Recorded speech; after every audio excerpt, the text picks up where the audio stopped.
Hello, this is Linda from Lányos Handmade, and today we've got part 3 of the Tessa Bag sew along.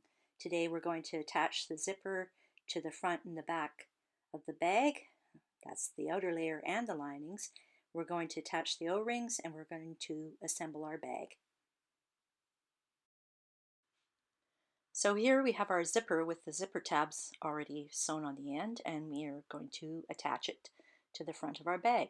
We make sure the edge of the zipper is lined up with the top edge of the bag. And also make sure you still have your 1/2 inch seam allowances on both sides. I'm going to put wonder tape on the edges there so that I can stick it down easier.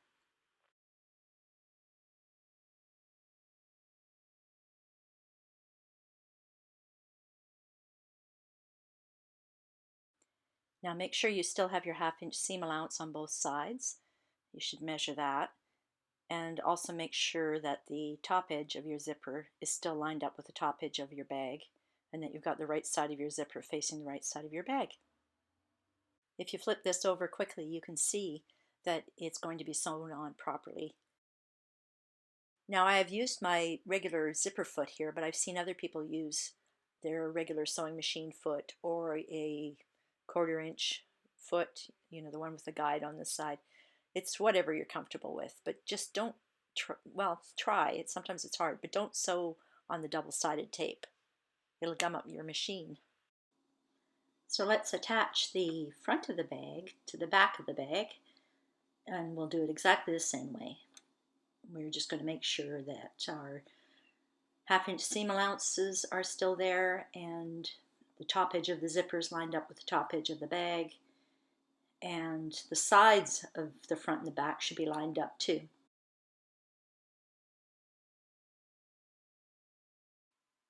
So if we flip it over quickly, we can see this is what it's supposed to look like when you're finished sewing it. You've got to make sure that the flowers are going in the right direction, up towards the top of the bag. Now again, I'm using my zipper foot, but you might have another foot that you like using better. If you have a real wide tape on your zipper, you can sew farther away from your teeth, so that's always a nice choice. But usually I'm the width of my zipper foot away from the teeth, which it looks like, I think it's about 1/4 inch. Remember when you're sewing that you're going to run into your zipper pull sooner or later, so you're going to have to stop and put your needle down and put your foot up so that you can stick your hand in there and not lose where you're sewing and pull the zipper pull out of the way.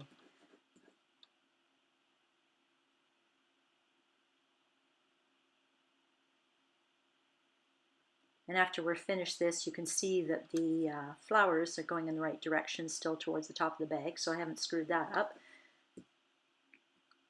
So now we're just going to iron it, and then we can sew the lining fronts and backs on. So when we're sticking the lining front and back on, I always double check again to make sure I'm sticking the lining back on the outer fabric back. And I'm not messing things up, because once you start rolling, who knows what you could end up with. So here's my lining back, and I'm going to stick it on the plain outer back. Now I'm going to switch us over to the cell size Tessa Bag. Now this is a really wide zipper tape. I like it. There's lots of room for wonder tape and the stitching line on it, and my needle will stay out of the wonder tape. Now I have to think about it. If I'm wearing this bag, do I want to have the opening on this side, or do I want it on this side? There is no rule. I prefer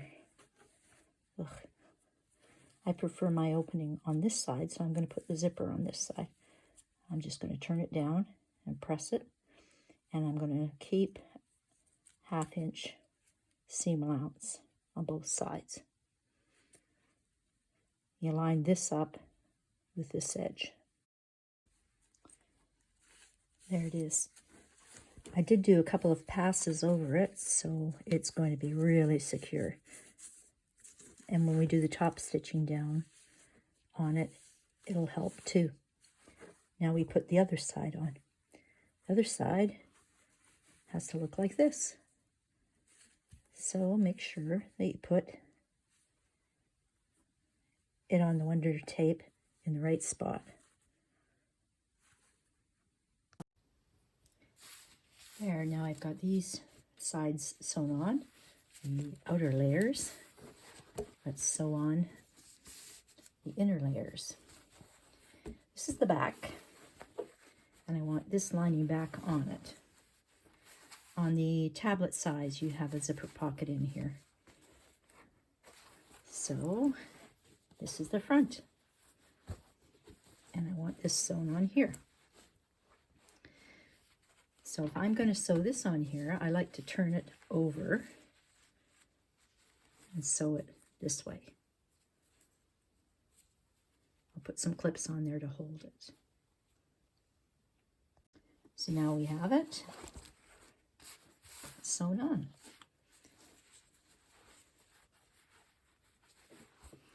So to do the other side, let's turn it over. I think I do this just because I like looking at it. We have the other side, flip it over. This piece goes on here. I like doing it like this. Pinching these two, lining them up, and clipping them and sewing them together.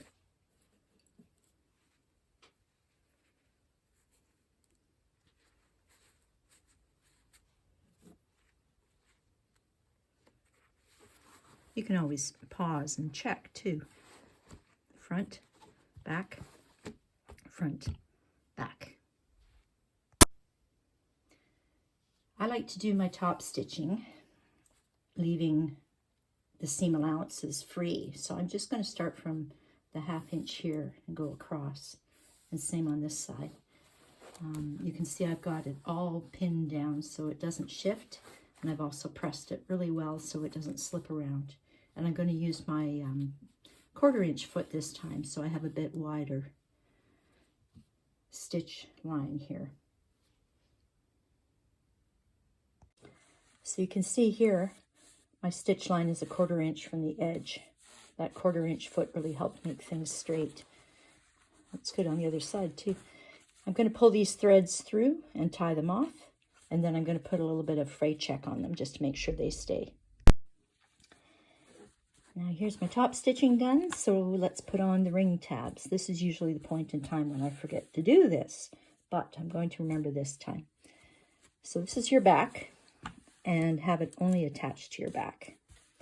And also have it facing in, because when you sew your seam allowance together, it's going to face out. So let's make sure they face in. Let's see, I usually like to have it touch here and maybe there, and sew along a zigzag, just so that I make sure that this point is in the seam allowance. Yep, so that'll be inside the seam allowance, and this will be out of the seam allowance because you don't want that knob to hit neither. So do a little bit of thinking, do a little bit of measuring, especially if your pattern doesn't show where to put it on. You can figure it out just by trying. I have fabric glue and I have clips, but I do like putting it on with the wonder tape to hold it while I zigzag it. So there are our tabs. Now to assemble our bag, we pin or clip our outer layers together, and then we move up and make sure that our ring tabs are out of the seam allowance, and we pin and clip our lining pieces together. Now make sure that your zipper is open, because if your zipper isn't open, you won't be able to stick your hand inside and turn your bag.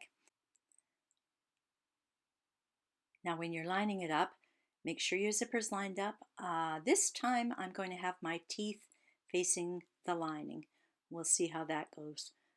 Sometimes I do it this way, sometimes I have the teeth facing the outer bag.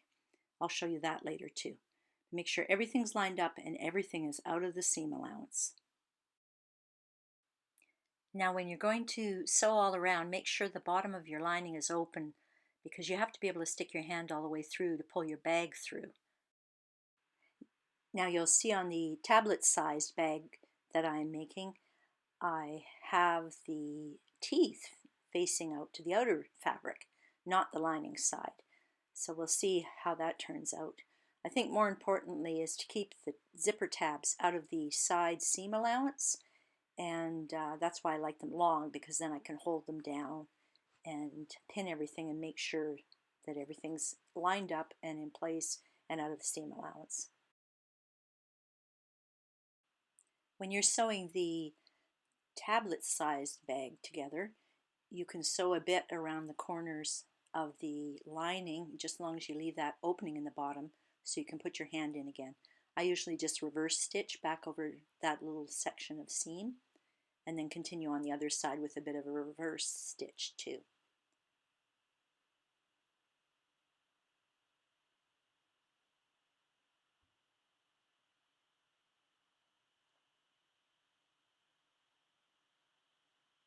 Now you can put your hand in and you can see that the D-ring tabs didn't get caught up in anything, and the zipper tabs didn't get caught up in anything, so everything's fine.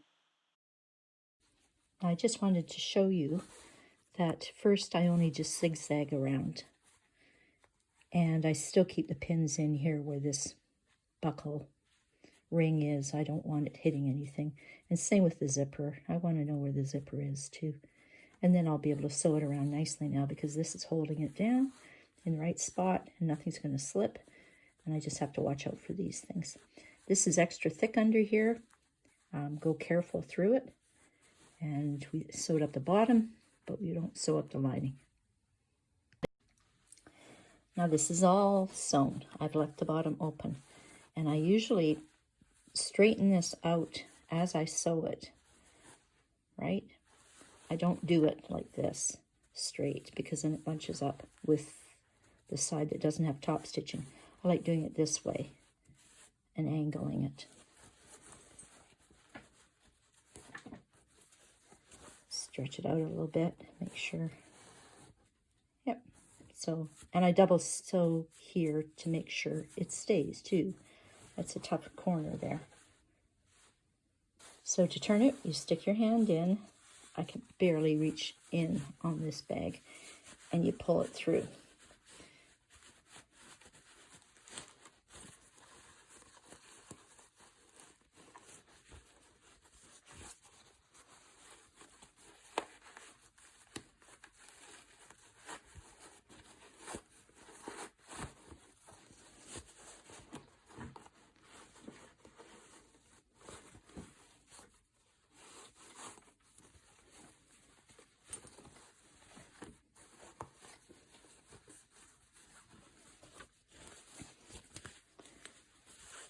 Put my hand in again, make sure the corners are poked out.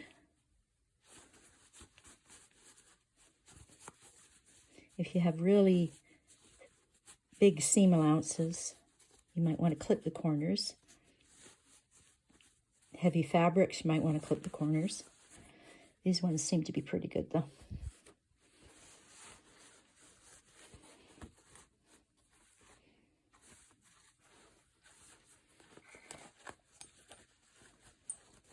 These are going to poke this way.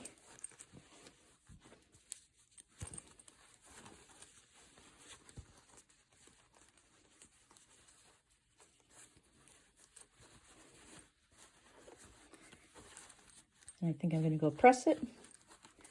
And after I press it, I can sew up the bottom lining. There you go, well pressed. Cell phone pocket. Pressed on the outside again. I pressed this, and I pressed this up, not with a 1/2 inch seam allowance, but with a 3/4 one, because I like my lining to be a little bit short from my bag, so it doesn't flop around inside. So this is about 3/4 inch, and this is 1/2 inch, and I hand sewed this on the end. I used a really strong thread because I like pulling it tight. And so now we can stuff the lining back inside the bag.